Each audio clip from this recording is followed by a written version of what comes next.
qorningizni ochsangiz zo'r bo'lasiz, u yoq bu yoq deb menga yopishib olishdi. To'y bo'lish kerak, ozishim kerak, o'zgarishim kerak deb qiziqdim. Chokim ochilgandan keyin menda xotir bo'ldi. Bu nekroz terini chirishi ekan. Hozir sizlarda birinchi marta so'raganingiz uchun buni gapiryapman bu. Kuni kecha ijtimoiy tarmoq xalqimiz orasida ko'kosh taxallusi bilan tanilgan blogerning operatsiyasi bilan bog'liq videolarga to'ldi va bu keskin muhokamalarga sabab bo'lyapti. Menda nekroz bo'lib qolgan, operatsiyamni ertasi kuni qora o'sha dog'ni ko'rdim. Jarrohlik amaliyoti poytaxtimizning Chilonzor tumanidagi aynan mana shu xususiy klinikada o'tkazilgan. Biz hozir bemor blogerning oldiga keldik, u bilan suhbatlashamiz. Noyabr oyida reklama bo'yicha shu men partnyorim Abbos xo'ja bor. Shunaqa qilib kelib qoldim men. Kelganimdan keyin shu yerdagi shu meni ish boshqaruvchisi sizni ozdirish kerak, abdomen qildirish kerak deb shu yopishib olishdi o'shanda. Menda qorin jir olingan, liposatsiya, abdomen plastika qilingan. Menda shu aytdik, ko'pchilik menda oshqozon deb o'ylayapti. Menda oshqozon emas, yog' olingan, teri kesib olib tashalgan. Mana o'zi sizni xalqimiz ko'rinishingiz bilan qabul qilgan. Bu jarrohlik amaliyotiga nima uchun ehtiyoj sezdingiz? Qorningizni ochsangiz zo'r bo'lasiz, u yoq bu yoq deb menga yopishib olishdi.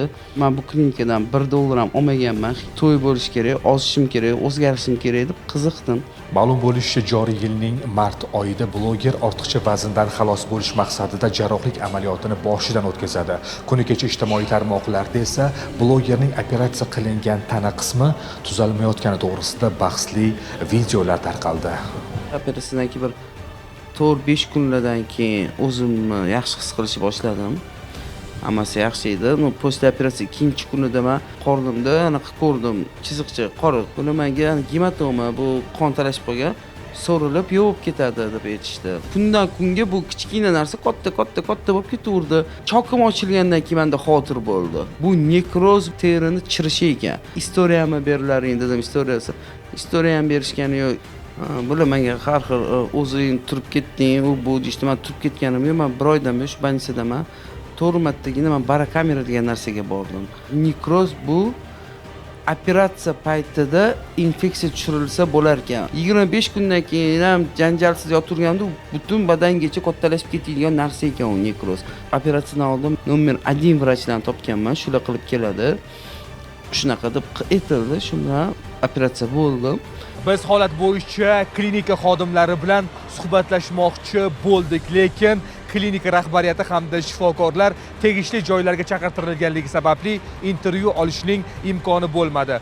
Shuningdek, klinika ma'muriyati 3-4 kundan so'ng bizga holat bo'yicha intervyu bera olishlarini ma'lum qilishdi. Qildirmayman yo xalipamdan qo'rqib qoldim desam ham 3 oy davomida tinishmadi meni. Bu yoqqa chaqirib yo'q desam ham daxlimtigini ham qildirganman. Bu yoqni ham liposatsiya qilishgan. Gapirayotganimda bilmayman sezishdimi yo'qmi, og'zim qiyshayib qolgan. Qorinda hamma anaqa bani e'tiborim, fikrim, bu narsani umuman gapirib chiqqan joyim ham yo'q edi. Mana hozir sizlarda birinchi marta so'raganingiz uchun buni gapiryapman.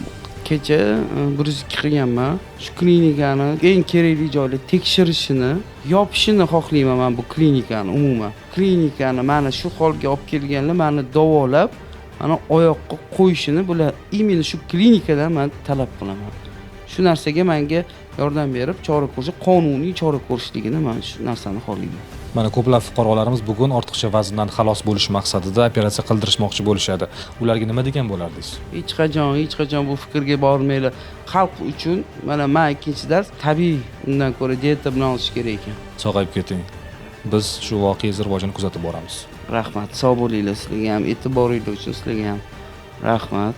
Biz bemorni tezda sog'ayib ketishini tilaymiz. Millar voqealar rivojini kuzatib boradi.